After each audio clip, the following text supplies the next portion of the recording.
with demand expected to come back, the question remains, does this mean the economy is back on track? Companies now, after experimenting with offshore in places like India, Philippines, and Poland, want to bring those jobs back. We invest in the U.S. We're the biggest exporter in the country. In the cycle we're in right now, we're creating jobs. From Radio America, it's Neil Asbury's Made in America, the show that explores American industry, large and small, and promotes American-made products everywhere. Put Neil Asbury's Made in America to work for you. Welcome to Made in America. I'm your host, Neil Asbury, together with co-host Dr. Rich Rothman. Rich, we got a lot of things to talk about. I just don't know where to start. We're going to have to talk about the Iowa caucuses. I just want you to know that the night, what was it, on Tuesday night or was it Monday night? But I watched them on C-SPAN. I never watch C-SPAN, right?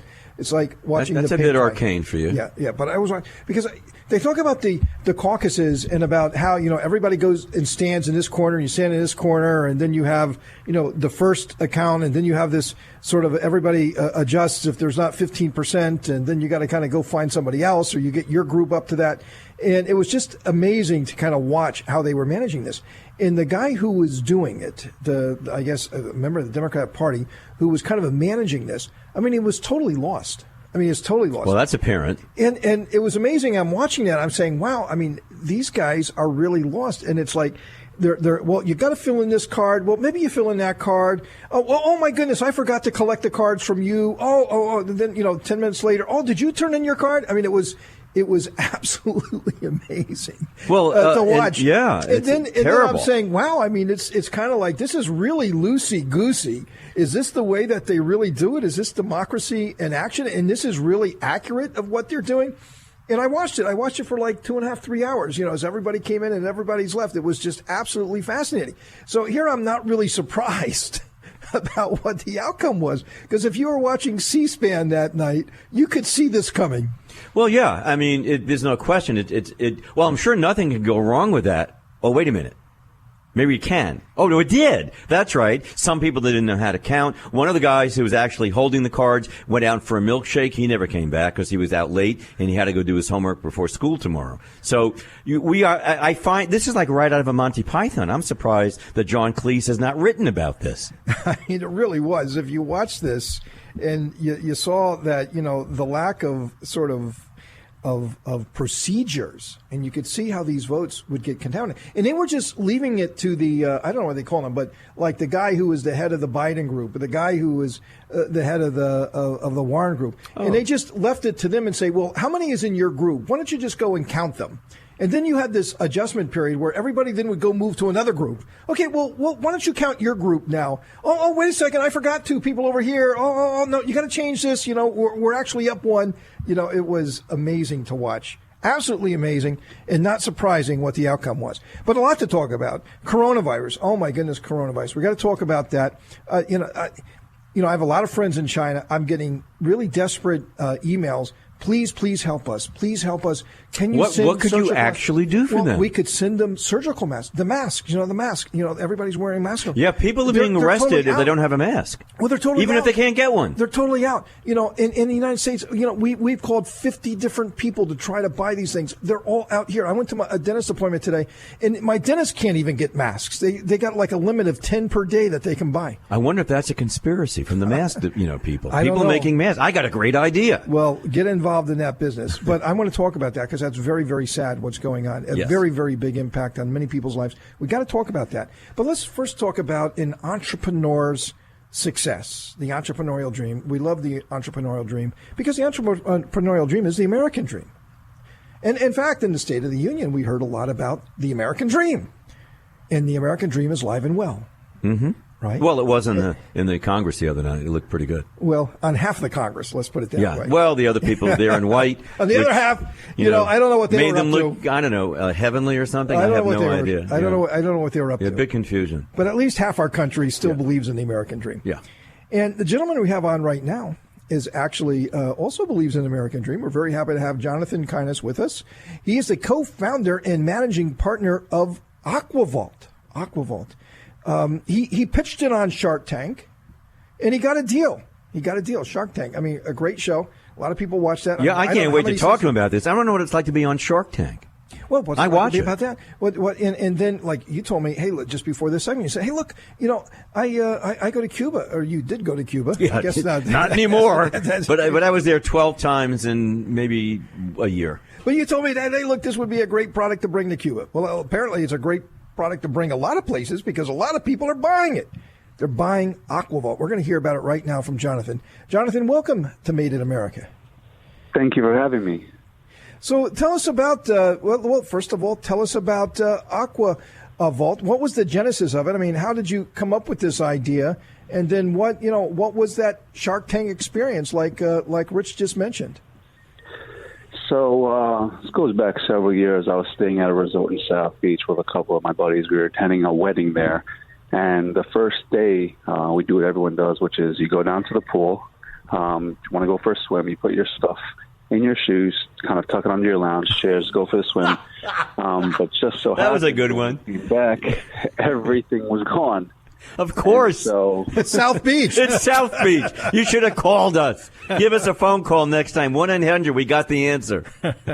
Exactly. And so obviously with what happened, it started to spark the idea. And then we realized quickly that a group of girls walked over to us and they basically said, "Do you guys have your stuff stolen?" And we said, "Absolutely." And they said, well, funny enough, we had our stuff stolen at the exact same location yesterday.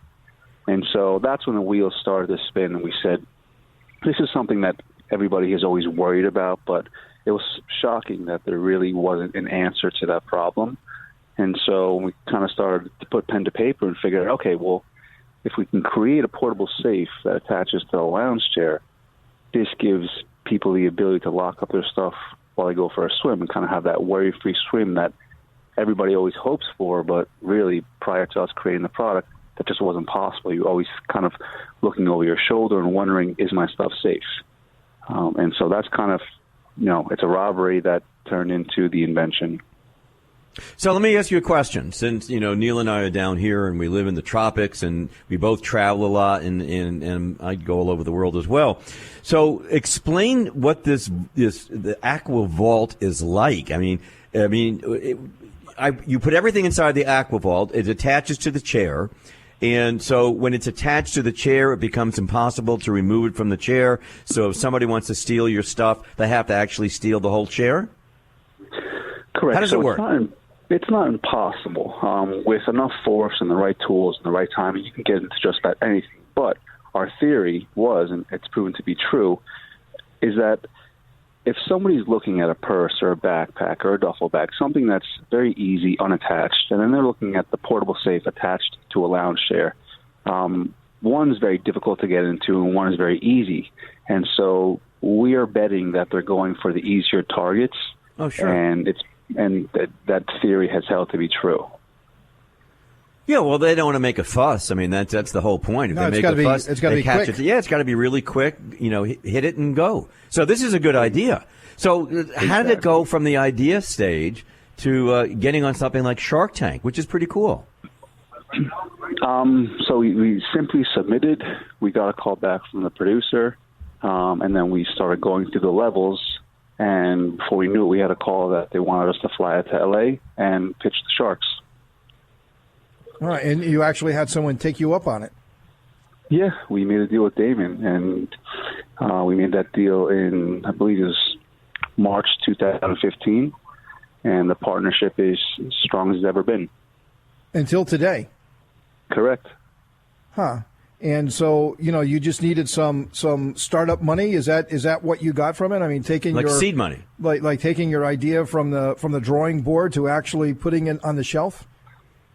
Correct. We, aside from the capital, we wanted some type of guidance. We wanted a mentor to ask questions and get good answers from. And so that guidance is really where we found the value, aside from the capital. And we just wanted to be able to talk to somebody and who's gone through similar scenarios and get the best feedback possible so we can make the most calculated best decisions going forward and try to avoid a lot of mistakes and errors. So very quickly, in the time we have left, I mean, what is next for Auquavault? We're continuing to expand the product line. We've gone from the initial product, the Auquavault, which was a hard white version. We went into a flex safe, which is a soft version of the portable safe. We went into waterproof phone pouches, and now we just released our biometric fingerprint lock, which has 4 interchangeable cables, which makes it different from anything else on the market. And we're working on one other product that we can't divulge just yet, but we're expecting to release it in Q2 or Q3 of this year. Wow, very cool. And your products, I note, is available at Disney. It's a Bed Bath & Beyond, Bass Pro Shop. I mean, so you got some Correct. really You have some incredible, serious distributors for some you. really great distribution I'm really proud in a of you. very short time. This is terrific. And how many people Thank do you you. employ? Right now, it's the 3 founders running the company. Wow, very good. And so just leveraging off of manufacturing assets and other sort of suppliers and different service companies to be able to build a really thriving business. And I think that a lot of entrepreneurs, might not get that, is that you don't have to go and hire, an army of people. There's just, you don't duplicate what's already out there. You just kind of figure a way to tag along with it and build a great business. I mean, that was Amazon's model. Hey, look, there's a lot of books out there in people's warehouses. I'm just going to make that my inventory and start selling it online. And, well, the rest is history. Great stuff, Jonathan. We really appreciate you being on the show. Thank you very much for having me. I greatly appreciate it. Coming up, Dr. Rothman and I have a lot of really important topics to discuss. Stick around. This is going to be really great stuff. Made in America.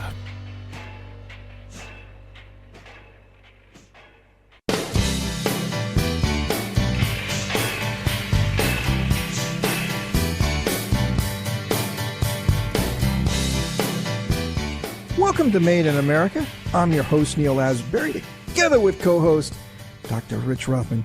So, Rich, we were just talking about the coronavirus and what's going on with that.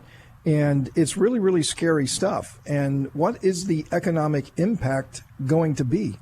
I mean, so many American factories, what we've talked about this a lot, 50% of what we import from China are raw materials, components, and things that goes into American manufactured product, right? You can't change that on a dime. I mean, that's going to, very much impact many of our factories. And I don't care what segment you're in. I mean, all segments of our manufacturing industry, if you can't get the raw materials and the components.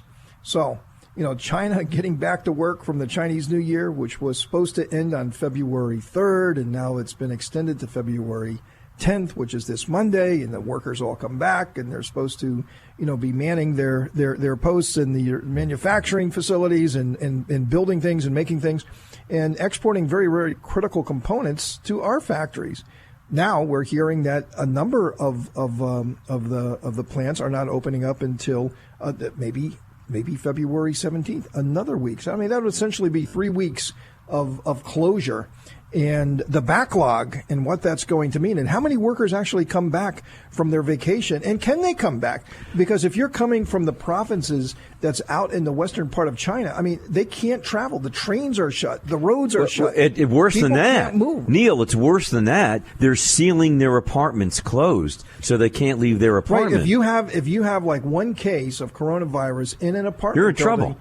The whole building shuts down. That's right. And then you can't go out. And the government delivers food to those people, and for like 2 weeks, right? I mean, that's what's going on. I mean, it's really scary, and they just don't know the extent. And then there's the whole other discussion about, is China really being honest with the extent and the amount of people and the amount of deaths here? Well, there are people out there saying that the number of people wanted to actually, give out the information in what was really going on months ago with the coronavirus. And those folks who wanted to be, well, I hate to use the word whistleblower since we had such 6 months of that. But yeah, the whistleblowers in that scenario are have been arrested. Right. So or in hiding. So do I believe everything I hear from China? No, I don't. Only because of the history of dealing with China. They just, they hide things. And so it could be radically worse than we're hearing about right now. But I think you make a very good point. So if the plants are closed, the manufacturing plants are closed, the jobs are there, but the people aren't, they may reopen, but don't have the people to fill those jobs because those people are sealed up in their apartment building and they can't get out. So I think it's a very dire. I mean, and there are Americans there too who have Chinese relatives, and some of them have dogs, and the dogs can't be evacuated, so they actually stayed there with their dogs. Which I applaud those people. They can get a job with me anytime at the magazine. But sincerely, it is a very dire situation. But interestingly, Larry Kudlow, great advisor to the president on the Treasury, U.S. sees no material virus impact on U.S. economy yet. Not a serious effect upon our economy. And it appears that the stock market, having originally taken a hit, about 480 points in one day about the virus, has seemed to have come back. Obviously, we've had some pretty good rallies for the last week or so. Have priced it in. And then there are words and reports out there that a number of three of the largest pharmaceutical houses, one of which has a pretty good window to opportunity to come up with a vaccine for this. But the truth of the matter is, even if you have a great idea for the vaccine, it's 6 months in testing on animals, it's 6 months in testing on humans, although they may augment that. It's almost a year away. Once you have it, if you even have it right now. If we had it right now on this desk in the studio, we couldn't use it. It would take that long to come to market. That's right. And I think what's priced into a bit of this is that the U.S. government took a very, very aggressive stance, right? I mean, they cut off all flights. That's a very comforting thought, by the way. They said, look, if you're coming from China, you're not allowed in the country. If you're an American coming home from China, if you're from an impacted area, you got to be quarantined for 2 weeks. And if you're not from an impacted area, you got to be self-quarantined. I mean, it's we've taken some very, very strong measures. Well, look, there are cruise ships off of Japan that the folks can't get off the ship for 2 weeks because somebody got sick on one of the ships, and they said that you're not docking. You're staying offshore, and I know there are two of them out there now. So you've got 4,000 people, floating around. My God, thank God my wife's not on that ship because when she takes a bath, she gets seasick. So, I mean, it's that tough. Gloria's that way. But, no, it's a very, very, very interesting situation, although the market did feel towards the end of this week that since the United States was taking such an aggressive stance on it, that they're feeling better about it. Interestingly, later this week, Global Entry. Global Entry is where you can just walk through and go and wave at the customs guys. Hi, how are you? I walk through. I have TSA and Global Entry. Well, they shut that down in New York City. That came across. Well, the whole of New York today. State. Yeah, there's no Global Entry. I mean, you can't even apply for it right now. Well, that has to do with something else. That has to do Well, they're with trying the to restrict easy access. That's the problem. Well, and it's also to do with the sanctuary city that they're not sharing the information that's coming from Global Entry to the immigration folks. And a lot of bad people are, getting into the country because they're not sharing that information. So therefore, they're not going to have Global Entry. Remember, Global Entry is a privilege. It's not a right; it's a privilege, and you need to qualify for that privilege. And that's a whole nother huge discussion.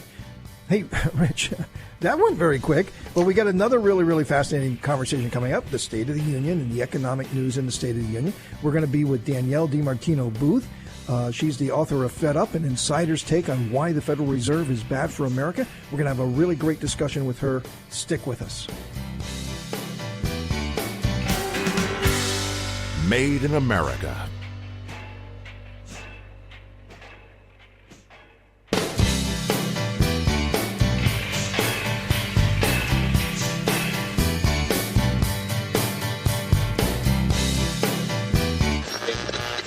Sharply higher at the open, stocks continued to perform well over the course of the day Tuesday. And I think that bodes well here over the next couple of years for having bigger demands coming to this country. Now, more of Neil Asbury's Made in America.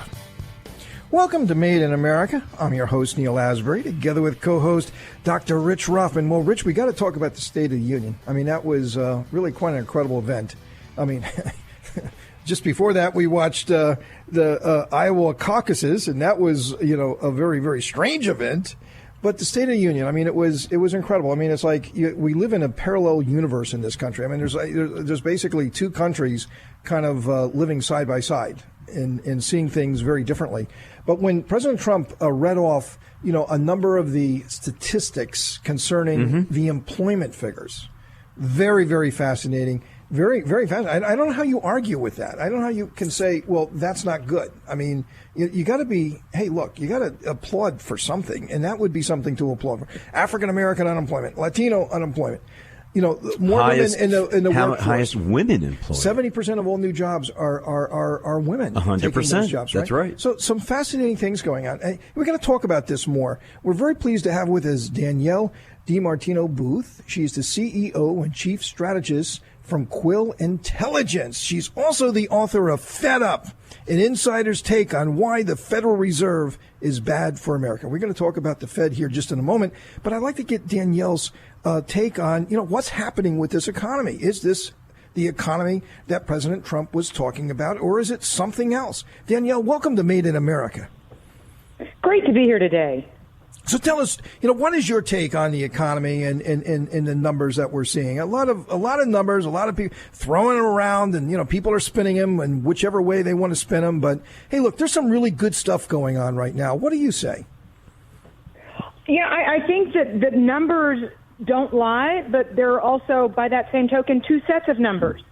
And what we have to realize is that the labor force participation rate, the percentage of Americans who are in the workforce, has yet to even begin to recover to what it was prior to the last recession. So you still have millions upon millions of Americans who feel like they've been left out of this massive rebound, the longest in U.S. history in the U.S. job market. And there's something to be said for that.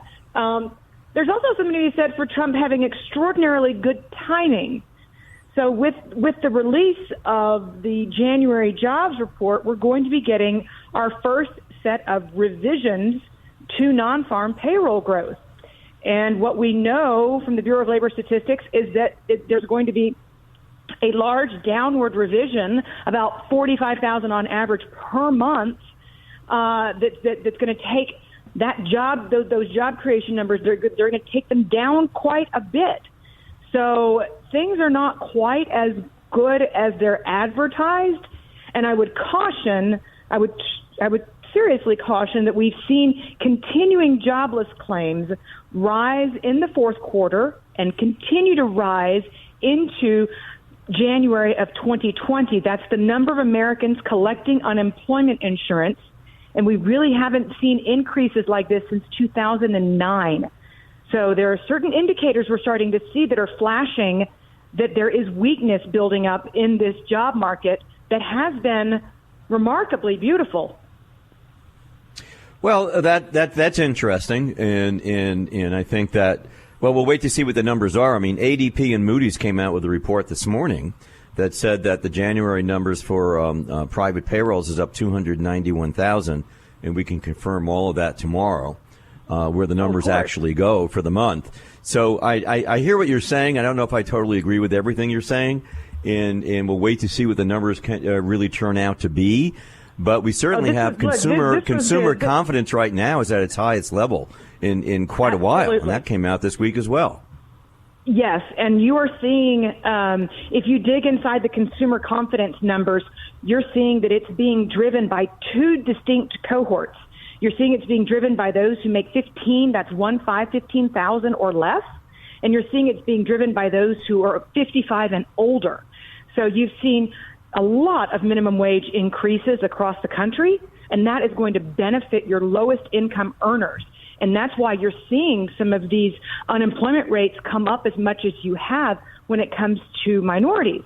And you're also seeing confidence among baby boomers and seniors who have the largest positions in the stock market also lead the pack because their 401ks, their IRAs are doing so very well thanks to the Fed's easy monetary policy. So it's incredible to see this kind of bifurcation and see what's driving these confidence numbers. It's really something I've never seen in the 25 years or so I've been following the markets. Well, it's certainly very good that the lowest income earners are seeing a huge boost to their paychecks. I mean, because a lot of times in these recoveries, it's not going down to the to the poorest amongst us, and it's really wonderful to see that they're getting jobs. And I will tell you this, Danielle, as an employer, I have over 800 employees. It's hard to get people. It's very hard to get people. And I have factories in 5 different locations around the country. And it's not just in one demographic. It's not just in one geographic location. Just to find anybody to work right now is not easy. And that's across the whole enterprise. I'm talking entry-level jobs. I'm talking about manufacturing jobs, machine operators. I'm talking about CAD operators, engineers. I'm talking about great marketing people, product management people. It's a very, very tight job market right now. Hard to find people, and you have to pay more. And you're constantly hearing, oh, that's not good enough. That's not good enough. I mean, that's not good enough. You got to really defend your workforce because, a lot of companies are coming after them. So I see the economy doing very well, especially as it relates to trying to find good labor. Look, absolutely. I spent nearly a decade inside the Federal Reserve throughout the crisis, and I jumped up and down. My hair was on fire. I kept saying, if you keep interest rates too low for too long, you're going to end up sidelining millions of American workers, and you're going to end up with a skill shortage if you keep these people out of the labor force. And sure enough, we have millions of people who remain on the sidelines and employers who are really struggling with wage growth to secure the most skilled workers. Your story's been told throughout the country. And, it's one of the things, and I'm completely apolitical in my comments. All I do is follow data. But one of the things that I will certainly applaud the Trump administration for doing is bringing back a focus on vocational education in America. This Absolutely. That's something we talk about. Huge. Danielle, we got to take a quick break. Sorry to cut you, but we're gonna follow up on this here just in a moment. We're with Danielle DiMartino Booth. She's from Quill Intelligence. She's also the author of Fed Up, an insider's take on why the Federal Reserve is bad for America. We're going to talk about that just in a moment. Stick with us. You don't want to miss it. Made in America.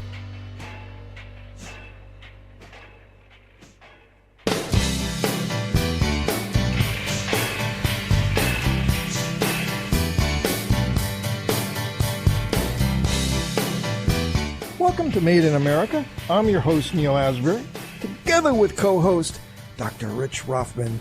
And we're together with Danielle DiMartino Booth. She's the CEO and Chief Strategist for Quill Intelligence. She's also the author of Fed Up, an insider's take on why the Federal Reserve is bad for America. Rich, you just wanted to jump in on a topic, and then I'd like to get to the Fed.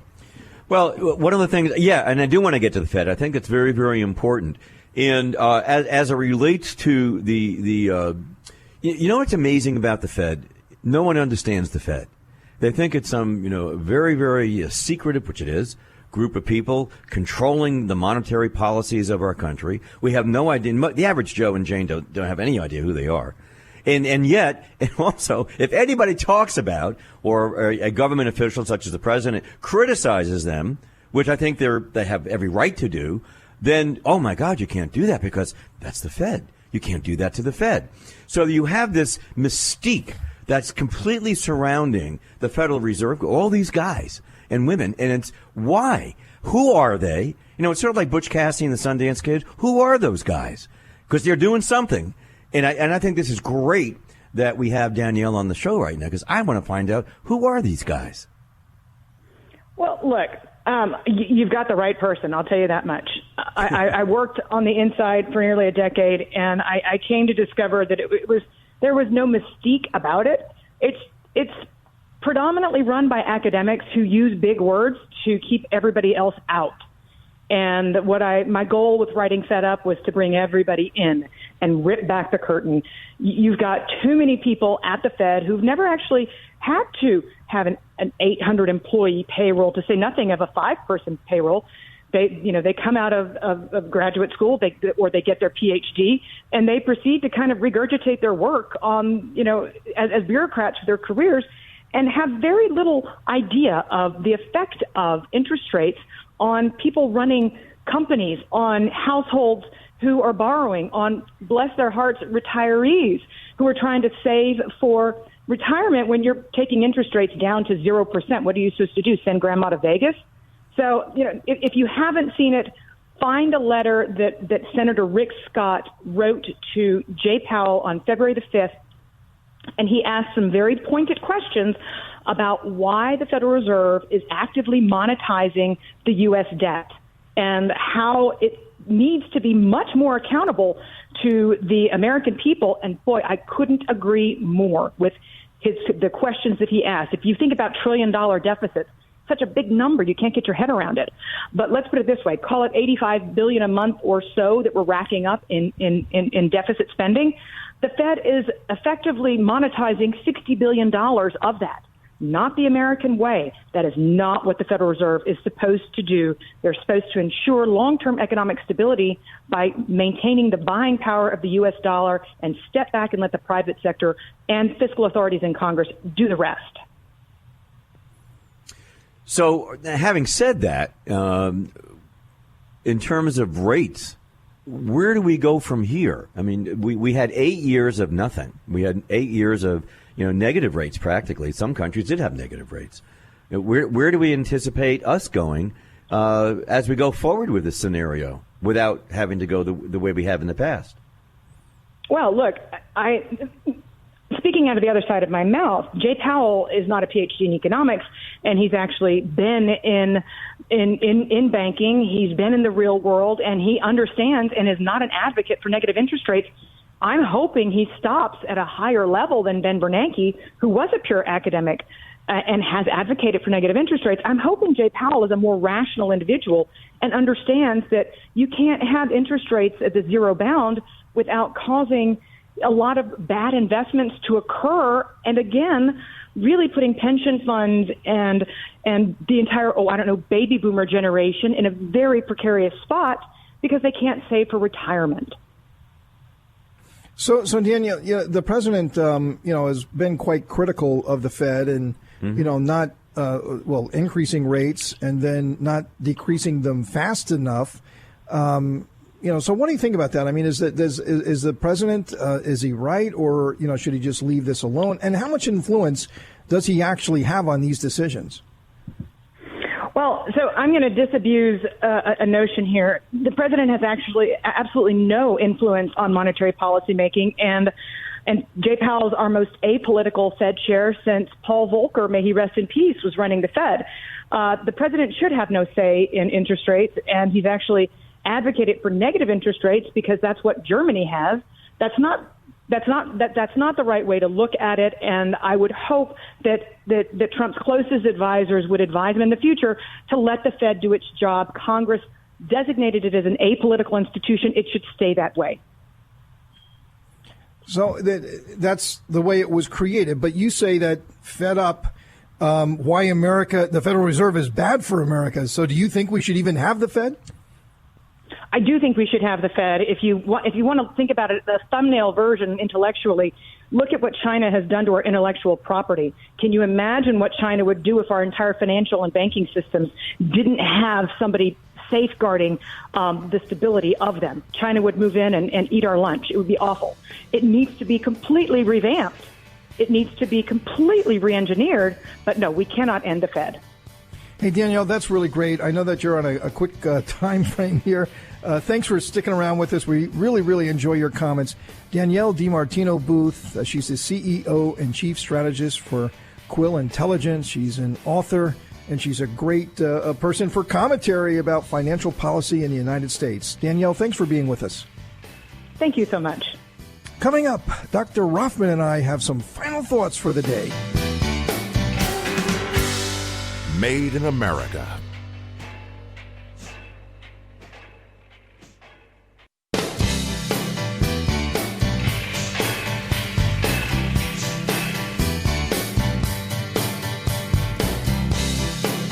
Welcome to Made in America. I'm your host, Neal Asbury, together with co-host Dr. Rich Rothman. So, Rich, I brought up just earlier, for a short while, about the Iowa caucuses and what happened there. And again, if you were watching this on C-SPAN, which is an amazing thing, you could have seen this coming.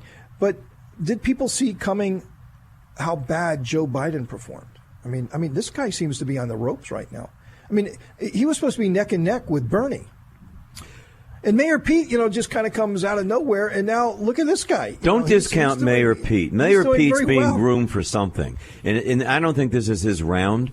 And because I don't think any of those guys, really, the circus show is not going to be Trump the way it's going right now. But he could come back in 4 years from now and be in a much better and stronger position to do something. But I still can someone please explain to me any redeeming qualities that you can find in someone like Joe Biden, or Elizabeth Warren, or particularly in Bernie. Oh my God, Bernie! What do they bring that can enrich anyone's life? I really want to understand that. What can they bring to enrich anyone's life? Is there any platform out there that will enrich your life and make it better for you 2 years from getting inaugurated? Someone help me with that. Yeah. I mean, it's of course they can't. I mean, again, in State of the Union, we got to, this. So it's all a negative campaign, isn't it? This whole issue. It's a negative campaign. The Socialist Party of America, and the socialists want to take over the medical system. They want to take over the energy. They want to take over energy. They want to take over your phone. They want to take over everything. And it's a really, really crazy world that we live in. Yeah, it's a totally insane scenario, and I try to find, I look at these people who are on TV with Bernie Sanders, and I'm watching this, and particularly Joe Biden. How about Joe Biden? He goes out there and he insults the people in the audience. He insults, come on, man. Come on. I can do more push-ups. I'll take you. Are you kidding me? There's such a disconnect between speaking to people the way Trump does, where he makes people feel good. That's a very important quality. I can make you feel good because I understand your scenario. I may be a billionaire, multi-billionaire, but I really get what you're all about. Versus, someone like Bernie Sanders, who's miserable anyway. He's a miserable old guy. And then you listen to Biden talk down people and say, well, then don't vote for me. You shouldn't be voting for me. You're too old anyway. It's like, oh, my God, I don't get any of that. It is such a negativity. And then you couple that with the concept of the caucuses that they're running in Iowa. You have a total insane asylum. Right. Just saying. I don't know what's going to come out of this, but if anybody was a winner this last week, it's President Trump. However, on the Democrat side, if anybody was a winner this week, it was Michael Bloomberg. Well, it could be Michael Bloomberg. They're actually going to have a path for this guy. Well, they created it for him. Right. It's really ironic. Here they're complaining about the 1%. Oh, my God, the billionaires are buying their way. And then they change the rules so you can get involved in a debate. And the thing is that the Democrats are scared to death about Bernie. They should be. Did you see this interview this week with James Carville? James. Yeah, Bill Clinton. Of course. I mean, he just went berserk about the Democrats. What are you thinking? He said he's scared to death about what the Democrats are doing. They have no message. He said you're running an awful campaign. But not only that, what they would do to destroy the country if they elected a Bernie Sanders and they brought along, all of, the squad and all of those folks. Imagine if they ended up with cabinet positions. I mean, that's what the Democrat, or a big part of the Democrat Party wants.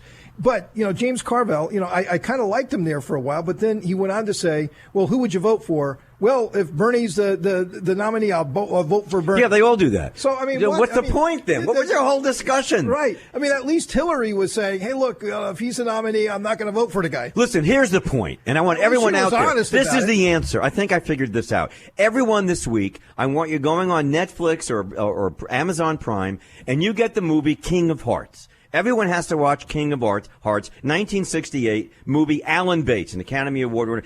Alan Bates, he is in an insane asylum. The people in the insane asylum take over the insane asylum and run it. And that's what would happen if Bernie and all these other guys and women, Elizabeth Warren, what a wonderful human being, can get out there. You know what I find interesting? The app that they were using in Iowa was created by a company whose first name in the company is Shadow. I wouldn't hire anybody named Shadow who's going to handle, wow, what a surprise that is. But the truth of the matter is, people who worked for Hillary created the app in Iowa, that the Democratic Party is using, never stress tested it. Do you think that's an accident? I don't think that's an accident. I think this was they can't have Bernie win. It'll crash the Democratic Party, which they're doing a fine job anyway right now. So that's been really wonderful. But on the other hand, I don't think anything's accidents anymore, Neil. Just saying. You're our guy when it comes to conspiracies. I love you, bro. Thank you. But unfortunately, we're out of time. Well, I got to go out and protest. I haven't done this since college. I got to get out there and protest. So I've been doing my push-ups. I'm almost I'm catching up to Biden. I can do 10. But we're out of time, Rich. So you're gonna have to do your push-ups there in the parking lot without us. But we're going to be back again next week for another adventure of Made in America, where we never stop fighting for your jobs.